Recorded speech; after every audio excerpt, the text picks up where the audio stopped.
은혜를 베풀어 주옵소서. 예수님의 이름으로 기도하옵나이다. 아멘.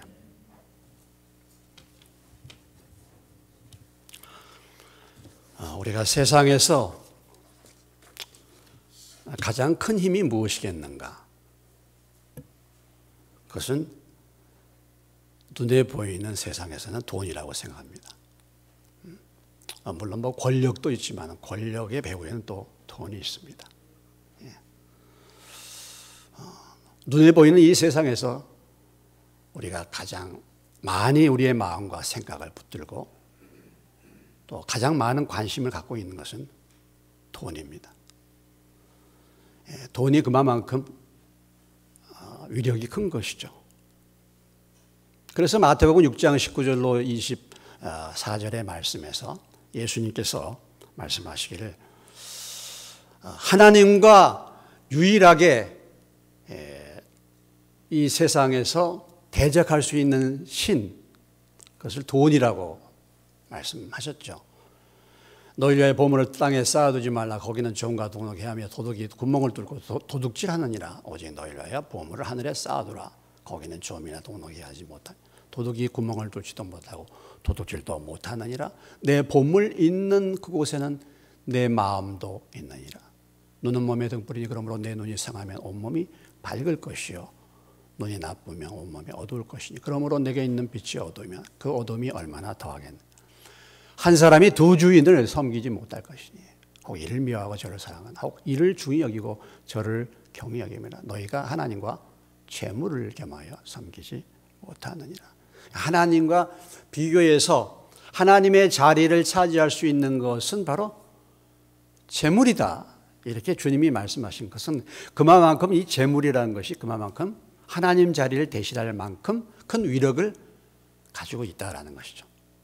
실제로 사실 우리가 삶을 살다 보면 그렇습니다.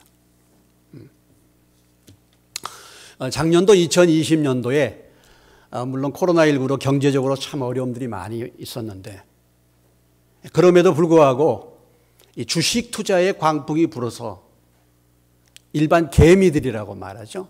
개인들이 주식을 투자하는 이 개미들의 투자액이 작년도에 100조 원이 넘었습니다. 100조 원이 넘어. 제가 수요일 날 예배 때 잠깐 말씀드렸지만 홍성에 있는 천하명당 복권당 이름 기억하시기 바랍니다. 천하명당 복권당에서 로또가 1등 당첨이 5번이나 당첨됐대요. 그 복권방에서 그래서 매일같이 버스가 한 대씩 거기에 전국에서 몰려들었답니다. 주말에는 2대씩 이렇게 그만큼 사람들이 돈에 대해서 관심을 갖고 있는 것을 보여주고 있는 것이죠. 우리가 이제 해가 바뀌면은 새해에 새로운 재정 계획을 세웁니다. 그래서 금년도에는 어떻게 이제 예산을 어떻게 계획을 세우고 어떻게 이제 수입이 있고 어떻게 지출해야 되겠다라는 그런 예산 계획을 세우듯이 매년 신년에는 저희가 물질의 청지기로서 금년 한 해에 어떻게 우리가 하나님 앞에 헌금 생활할 것인가, 물질의 선한 청지기가 될 것인가에 대한 말씀을 제가 해마다 1월 달이면 이 말씀을 주었는데 오늘 이 물질에 대한 청지기로서 우리가 어떻게 헌금 생활을 할 것인가에 대한 말씀을 이 시간에 통해서 2021년도 한 해가 하나님의 말씀을 따르는 여러분들의 재정 생활, 여러분의 물질의 선한 청지기 생활 함으로 인해서 하나님께 영광, 여러분들에게는 하나님의 은혜가 넘치는 하나님의 축복이 넘치는 은혜가 임하시기를 주의 이름으로 축원합니다. 우리가 그리스도인이다, 예수 믿는 사람이다. 예수 믿는 사람은 어떤 사람이 예수 믿는 사람인가? 가장 믿는 사람의 정의를 가장 잘 표현해주고 있는 말씀을 로마서 8장 9절이라고 말씀드렸습니다. 예수 믿는 사람은 교회를 다니는 사람, 직분을 받은 사람이 아니라 그리스도의 영이 있는 사람이다.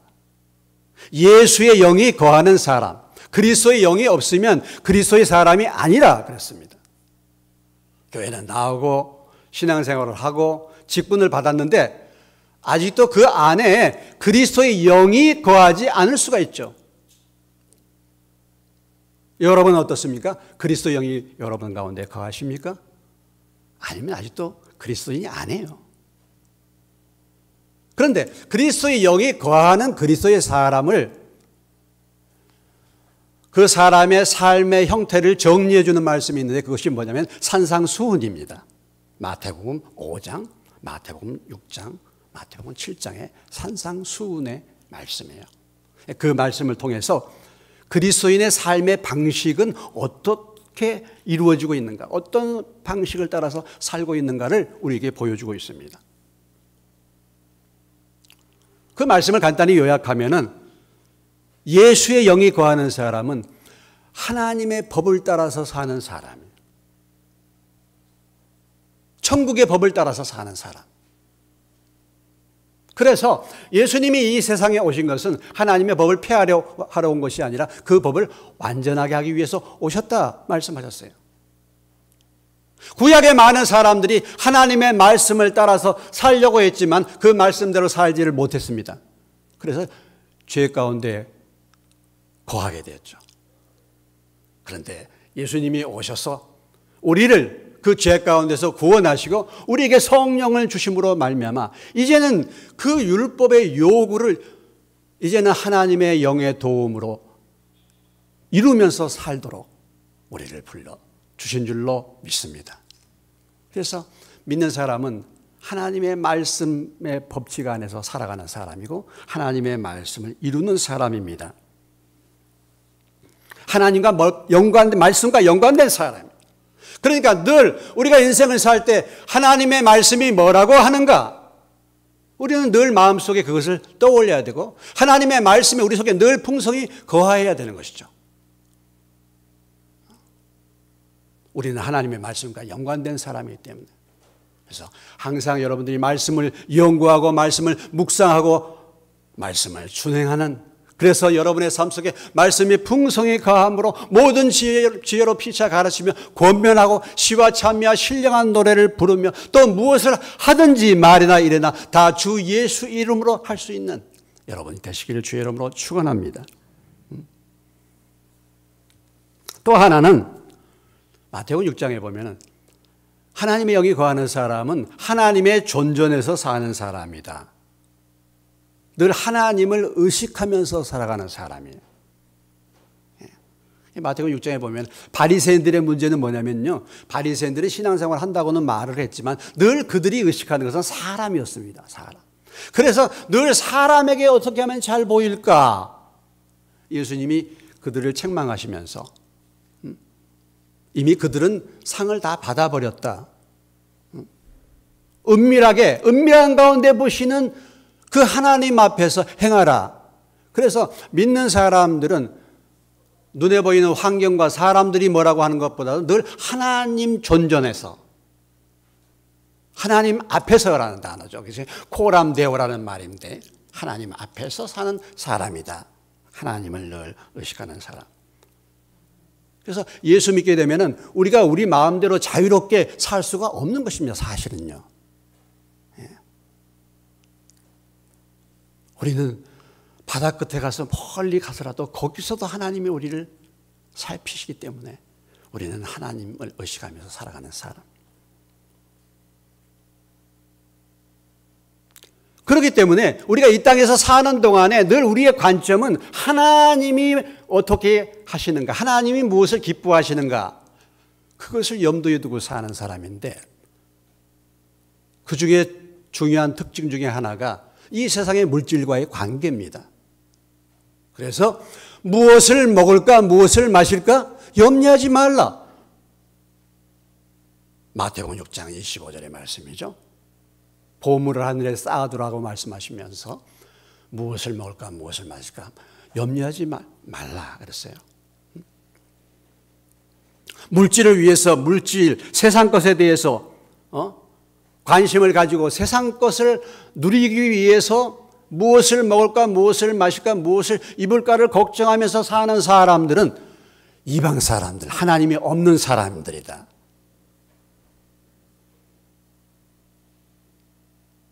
그래서 무엇을 먹을까 무엇을 입을까 마실까 염려하지 말고 너희는 먼저 그의 나라와 의를 구하라. 그리하면 모든 것 더하여 주신다. 이렇게 말씀하셨어요. 그리고 정말 믿음 하나님의 영이 거하는 사람은 늘 하나님을 경외하는 삶을 사는 사람, 하나님을 두려워하는 줄 아는 사람. 왜냐하면 하나님의 심판이 있기 때문에. 그래서 하나님께서 나중에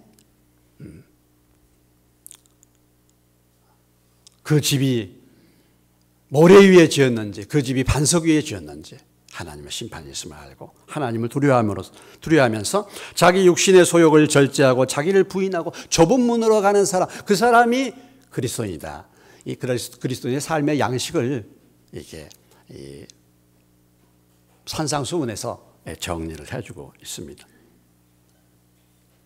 그래서 오늘 저는 이 본문의 말씀을 통해서 새해 우리가 어떻게 헌금 생활을 할 것인지, 물질에 선한 청지기로서의 삶의 원리를 배우고 금년 한 해 이 말씀을 따라서 여러분들이 하나님 앞에서 물질의 삶을 잘 삶으로 하나님이 예비하신 그 은혜와 축복이 넘치시기를 주의 이름으로 축원합니다.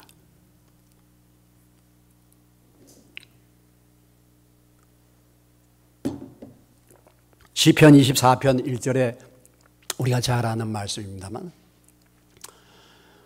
우리의 물질에 대한 기본적인 자세를 우리에게 말씀해 주고 있죠.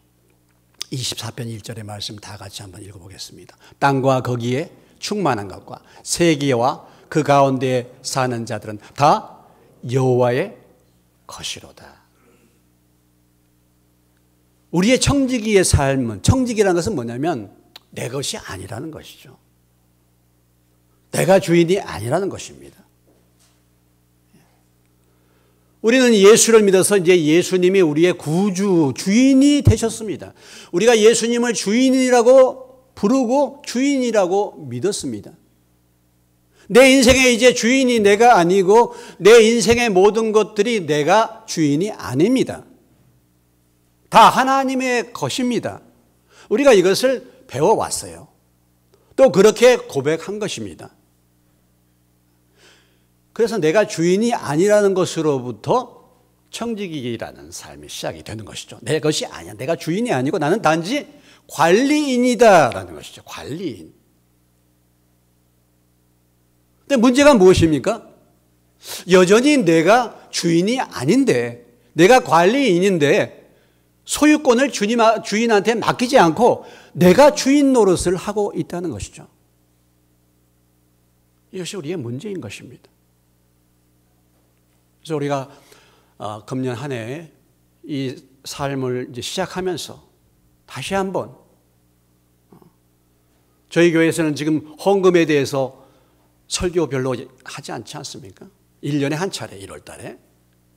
우리는 여러분이 잘 알다시피 헌금을 따로 뭐 강조하거나 따로 헌금하는 시간을 갖거나 순서를 갖거나 하지 않고 있지 않습니까? 그러나 하나님의 말씀을 통해서 분명하게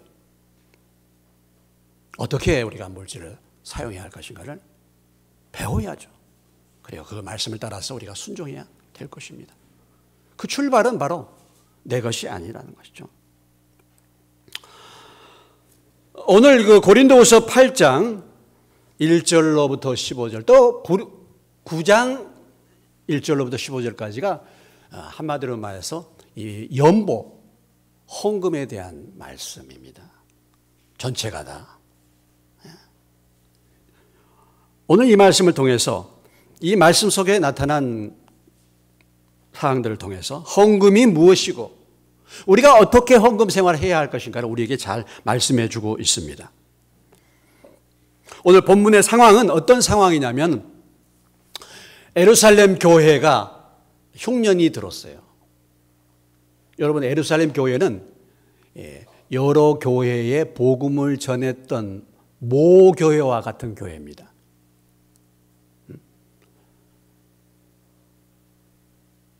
바나바라든지 이런 일꾼들이 가서 안디옥 교회를 개척하고 또 안디옥 교회에서 또 다시 여러 군데의 교회로 선교사들을 파송해 가지고 그곳에 곳곳마다 교회를 세웠어요. 오늘 여기 등장하는 8장 1절에 등장하는 마게도니아 교회, 또 그리고 이 고린도후서에 기록되어 있는 지금 이 말씀을 받는 고린도 교회, 이런 모든 교회들은 다 예루살렘 교회로부터 복음의 빛을 진 사람들입니다. 그런 교회들이에요. 이곳에서 선교사들이 나아가서 복음을 전함으로 인해서 이런 교회들이 세워졌습니다. 그런데 이 모 교회가 예루살렘 교회, 예루살렘 지역에 흉년이 들어와가지고 모 교회 많은 성도들이 어려움을 겪고 있었다는 것입니다. 그래서 이 마게도니아 있는 교회들, 그리고 이 고린도 교회, 예루살렘 교회를 돕기 위해서 지금 사도 바울이 헌금을 어떻게 해야 할 것인가, 권면의 편지를 드리고 있다라는 것이죠. 여러분, 이게 마게도냐라든지 이 아가야라는 그런 지역, 다시 말해서 그런 지역들을 우리가 보면은 이 마게도냐 지역은 이 윗부분에 나타난 지역이죠. 여기가 마게도냐 교회, 이 빌립보라든지 이런 지역이 다 여기에 있는 교회들입니다. 아가야는 그 밑이죠. 이 아가야 지방 가운데서 가장 큰 지역이 고린도 지역이에요. 그러니까 지금 아가야에 있는 교회들에 대해서 사도 바울이 말하고 있고, 이 고린도 교회에 이제 성도들에게 어떻게 헌금해야 될 것인가를 편지로 쓴 말씀이 오늘 본문의 말씀입니다. 여기에서 첫째, 헌금이란 무엇인가를 우리가 살펴보면 오늘 8장 1절의 말씀입니다. 8장 1절과 3절에 보면 이렇게 표현하고 있어요. 형제들아, 하나님께서 마게도냐 교회들에게 주신 은혜를 우리가 너에게 알리노니 그랬습니다. 헌금이란 하나님의 은혜다라는 것이죠. 따라서 해봅시다. 하나님의 은혜다. 헌금 생활, 헌금이란 하나님의 은혜다. 우리가 은혜 받았다, 은혜를 사모한다. 교회에서 가장 많이 사용하는 단어가 은혜입니다. 은혜는 받을 수 없는 것을 받은 것입니다. 오늘 아까 우리 또 기도하시면서 은혜 받게 해달라고 기도했죠. 오늘 말씀 속에서도 은혜를 받고 오늘 예배 가운데 은혜 받기를 원합니다. 그럼 이 은혜 받는다는 말의 의미가 무엇입니까? 설교가 끝나고 나면 오늘 은혜 받았습니다, 그런 말 하죠. 말씀 듣고서 참 은혜가 되었습니다. 영적인 만족감, 영적인 은혜, 영적인 그런 풍성함을 받게 되었다 할 때 은혜 받았다 이렇게 표현합니다. 우리가 구원받았다, 은혜로 구원받은 거 아니겠습니까? 하나님의 은혜로 구원받았습니다. 그런데 구원을 받고 말씀을 받고 할 때 은혜 받았다고 하는데, 헌금을 하는 것을 은혜라고 얘기하지는 별로 안 해요. 근데 오늘 말씀해 보면은 헌금이 은혜다 이렇게 말하고 있습니다. 형제들아, 하나님께서 마게도니아 교회들에게 주신 은혜를 우리가 너에게 알리노니. 무엇이 은혜입니까? 넘치는 풍성한 연보를 넘치도록 한 것이 은혜다라는 것이죠. 환난의 많은 시련 가운데서 그들의 넘치는 기쁨과 극심한 가난이 그들의 풍성한 연보를 넘치도록 하게 하였느니라. 힘대로 할 뿐 아니라 힘에 지나도록 자원하여 은혜에 참여했다 이렇게 표현하고 있는 것입니다. 이 마게도니아 교회가요, 가난했습니다. 오늘 표현의 말씀에 보면 가난해도 보통 가난한 게 아니라 극심한 가난이에요. 이렇게 극심한 가난 가운데서 어떻게 넘치는 헌금, 풍성한 연보를 할 수 있었는가? 그것이 바로 하나님의 은혜라는 것입니다. 그것이. 극한 가난 속에서 힘에 지나도록 어려운 교회를 돕는 그 마음은 그냥 되어지는 것이 아니죠. 하나님의 은혜를 주셔야만 되는 것. 여러분, 내가 가난하면 여러분 어떻습니까? 내가 가난하고 어려우면 다른 사람 도울 생각이 별로 안 나죠. 어떻게 하면 나는 좀 도움 받을까? 이렇게 생각하지 않습니까? 다들 그렇게 생각하지 않아요? 이 코로나19에 정말 너무 어렵잖아요, 다들. 누가 나를 좀 도와줬으면 하지 않습니까? 그런데 그런 극심한 가난 가운데서도 나보다 지금 현재 어려움을 겪고 있는 예루살렘 교회를 위해서 풍성한 연보를 어떻게 할 수 있었겠는가? 이것이 하나님의 은혜다라는 거죠. 사람의 의지만으로 되는 것이 아니었다. 넘치게 헌금하는 은혜를 받으시기를 주의 이름으로 축원합니다. 초대교회를 여러분 보세요. 초대교회 사도행전 4장 37절에 초대교회 성도들이 예수 믿고 나서 어떤 현상이 벌어졌습니까? 그가 밭이 있음에 팔아 그 값을 가지고 사도들의 발 앞에 두었다. 초대교회 성도들이 은혜 받은 그 열매는 자기의 재산을 자기 것이라고 여기지 않고 다 사도들의 발 앞에 바치는 것이 초대교회의 유행이었어요. 그래서 아나니아와 삽비라 사건이 그래서 일어난 거 아니겠습니까? 누가 헌금하라고 했습니까? 누가 바쳐라고 했습니까? 은혜를 받으니까.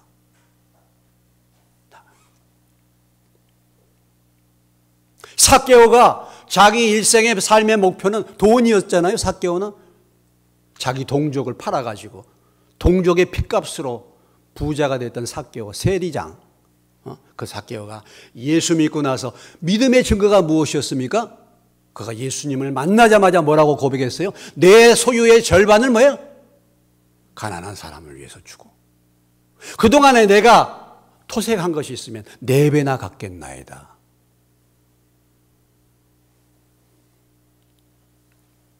사실은 제가 이렇게 헌금을 강조하지 않는 이유는 은혜 받으면요, 하나님의 은혜를 알면은 하나님 앞에 자원해서 드리게 될 줄로 믿습니다. 그렇죠?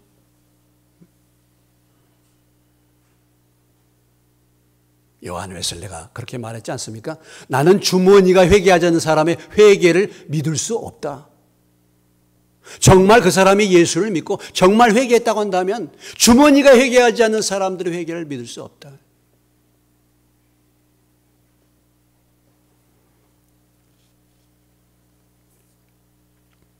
그리고 이 헌금을 표현할 때 이렇게 말하고 있죠.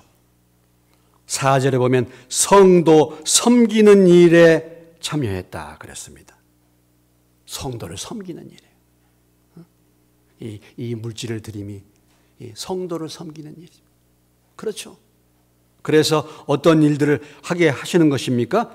13절 이후에 15절까지의 말씀에 보면 이는 다른 사람들은 평안하게 하고 너희는 공고하게 하려는 것이 아니요 균등하게 하려 함이니 이제 너희의 넉넉한 것으로 그들의 부족한 것을 보충하면 후에 그들의 넉넉한 것으로 너희의 부족한 것을 보충하여 균등하게 하려 함이라. 그렇죠.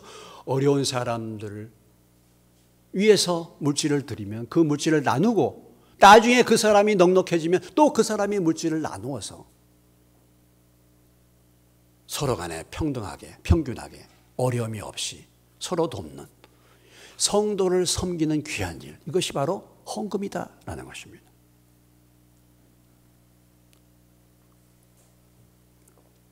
사랑을 나누는 일, 사랑을 나누는 일이죠.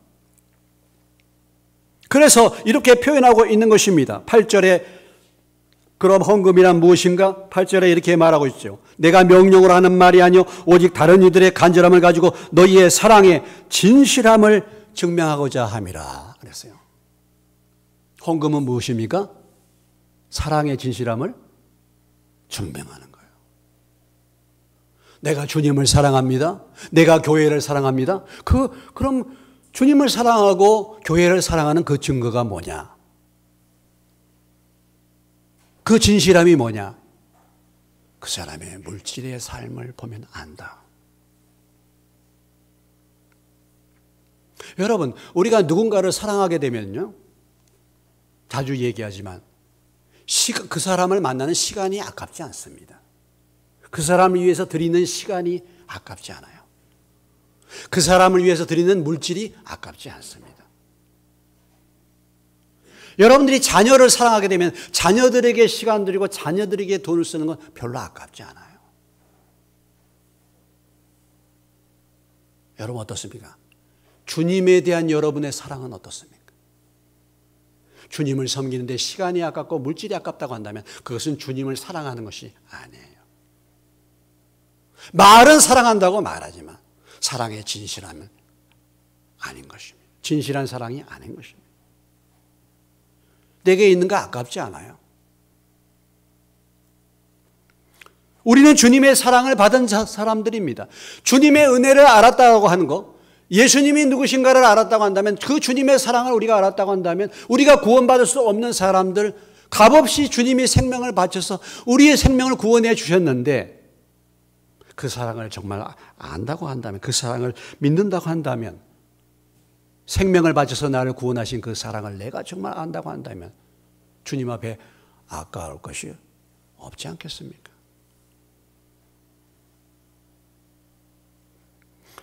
그 사랑을 우리가 받았기 때문에, 하나님을 사랑하고 그 사랑을 받았기 때문에 이웃을 사랑해야 될 줄로 믿습니다. 이것이 성경의 기본적인 계명 아니겠습니까? 이 성경 전체 한 권에서 우리에게 말씀해 주고 있는 주님의 가장 확실한 메시지가 무엇입니까? 하나님을 마음을 다하고 힘을 다하고 성품을 다하여 사랑하는 것과 이웃을 내 마음같이 사랑하는 것 아니겠습니까?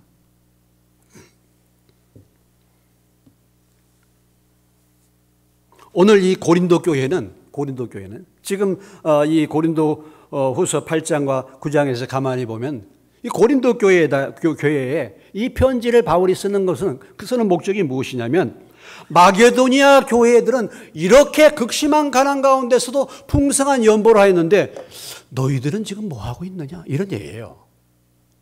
그런 얘기입니다, 이게. 여러분, 고린도 교회가 어떤 교회입니까? 고린도 교회를 보면은 고린도 교회는 모든 은사가 넘쳤다 그랬어요. 고린도 교회는 은사가 넘쳤어. 여러 가지 많은 은사, 지식이 넘치는 그런 교회예요. 말씀을 잘 깨닫고 말씀을 알고 은사도 풍성하게 드러난 교회예요. 고린도 지역은요, 항구 도시, 아까 아가야에서 가장 큰 도시가 고린도 교회입니다. 고린도 지역입니다. 그러니까 마게도니아에 비교해서 훨씬 더 부유한 교회예요. 그런데 그들이 하나님 앞에 드리는 물질의 삶이 준비가 되지 않았기 때문에, 염려가 되었기 때문에 오늘 사도 바울이 고린도 후서 8장, 9장을 기록한 것입니다. 말씀은 더 많이 알고 은사는 더 많이 하고 은혜는 더 많이 받았는 것 같은데 나누는 데는 인색한 거예요. 나누는 데는. 우리가 얼마든지 그럴 수 있습니다. 헌금은 하나님의 은혜. 우리가 이 은혜를 사모하시길 바랍니다.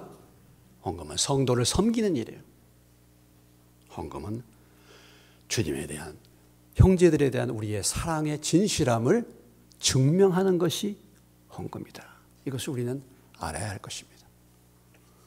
그러면 어떻게 헌금해야 할 것인가? 오늘 1절을 보십시오. 1절을 주목해 보시면 넘치는 기쁨으로, 2절에 8장 2절에, 그렇죠? 2절, 8장 2절. 넘치는 기쁨으로 되었죠. 기쁨으로. 마지못해 억지로 한 게 아니었다죠. 극심한 가난 가운데서 3절, 힘대로 할 뿐 아니라 힘에 지나도록 자원해서 했습니다. 힘에 지나도록. 우리가 이제 이렇게 얘기하죠. 그냥 뭐 형편에 따라서 헌금하십시오. 이게 이제 일반적인 권면이에요. 그럼 형편에 따라서.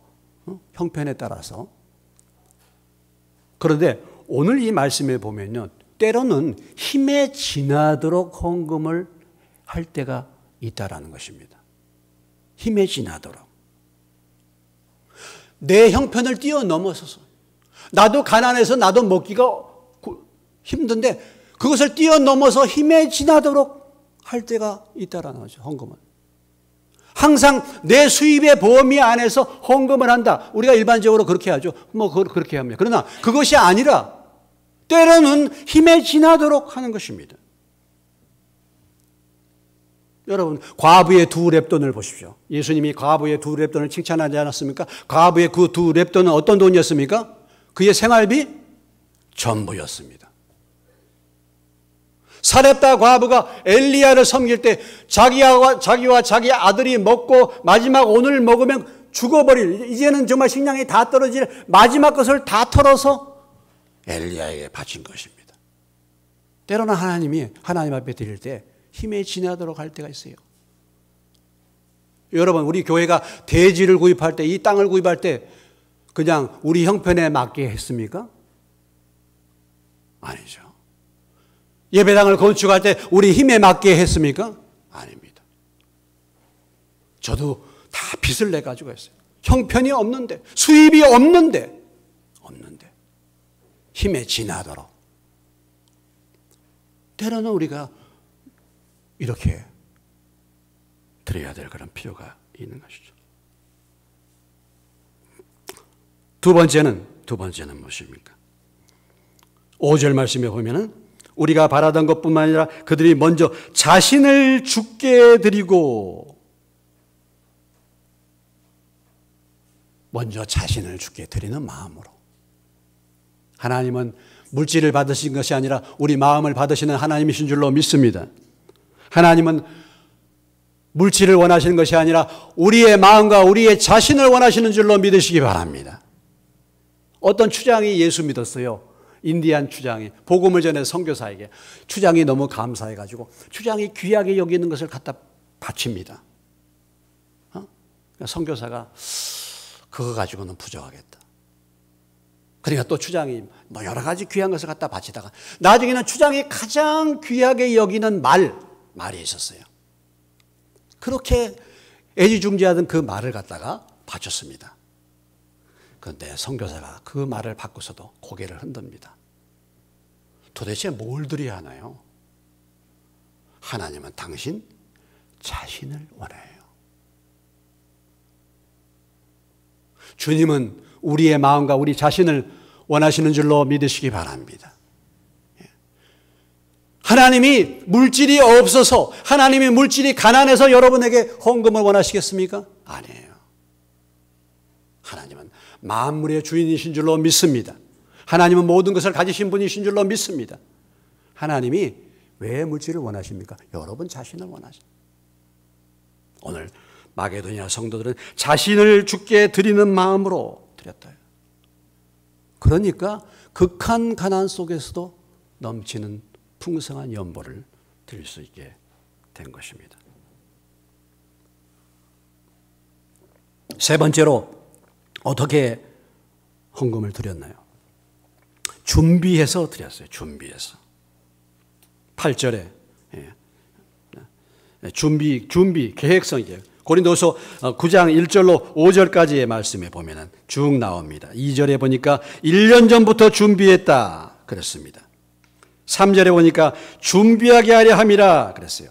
4절에 마게도니아인들이 나와 함께 가서 너희가 준비하지 아니한 것을 보면 너희는 고사하고 우리가 이 믿던 것에 부끄러움을 당할까 두려워하느라.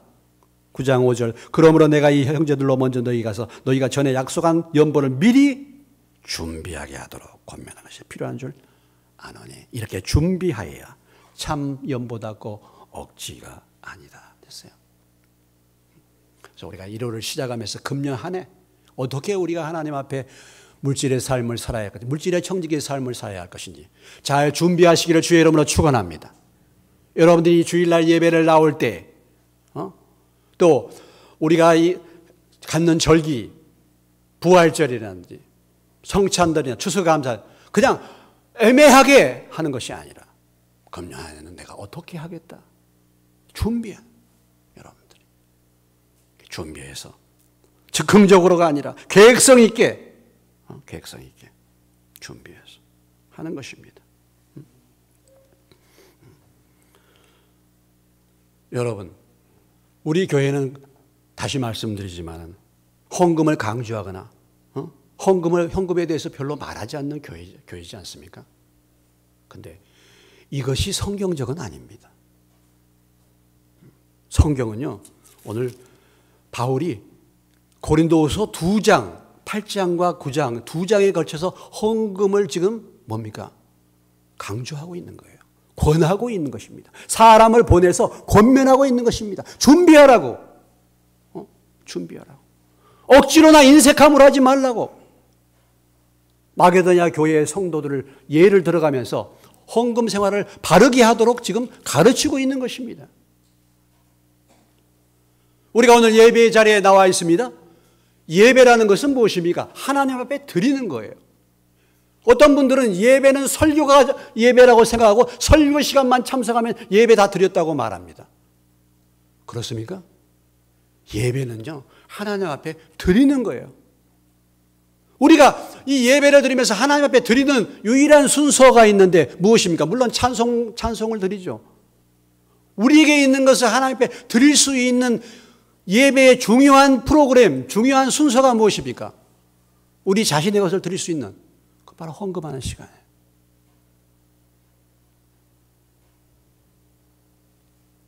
헌금은 초대교회, 헌금은 예배 가운데 중요한 하나의 순서였습니다.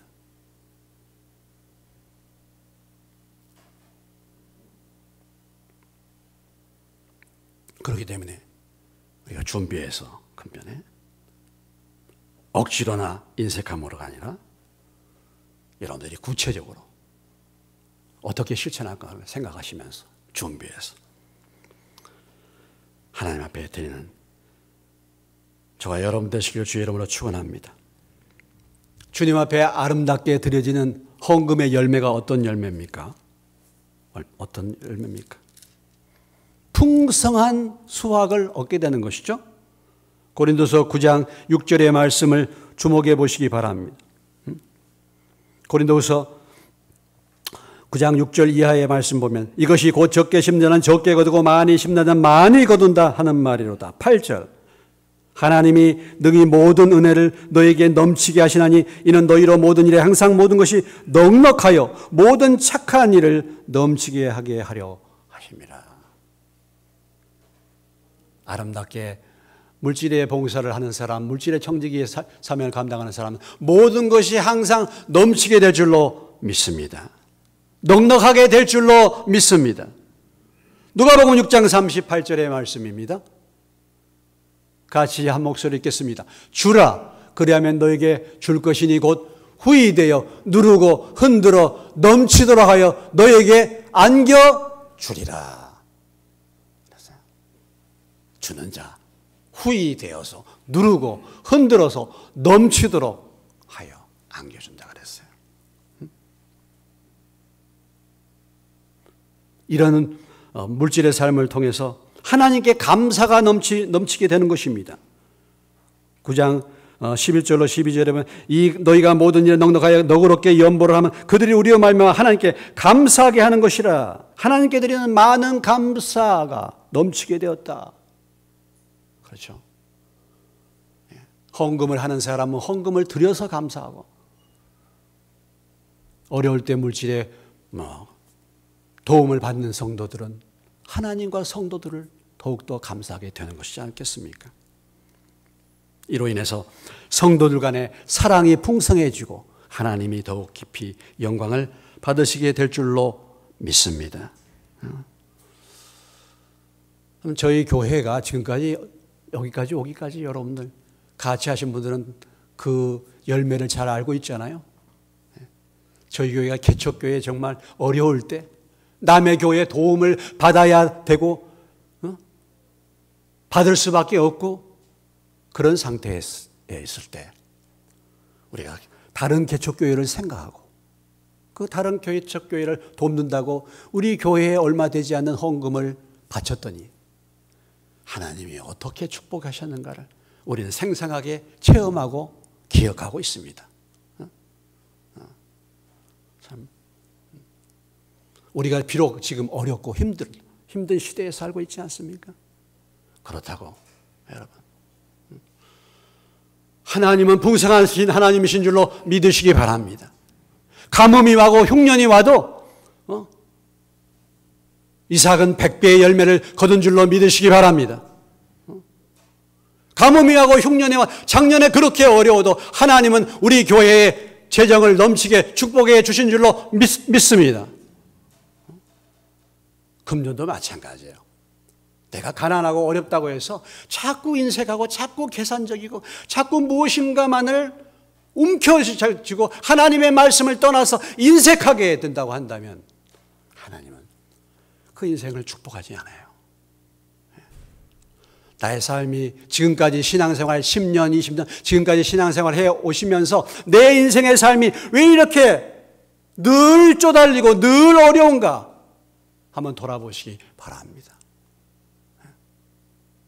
어려워도 오늘 마게도냐 성도들처럼 어려워도 극심한 가난 속에서도 하나님의 은혜를 생각하면서 넘치게 드릴 수 있는 믿음의 사람들 되시기를 주의 이름으로 축원합니다.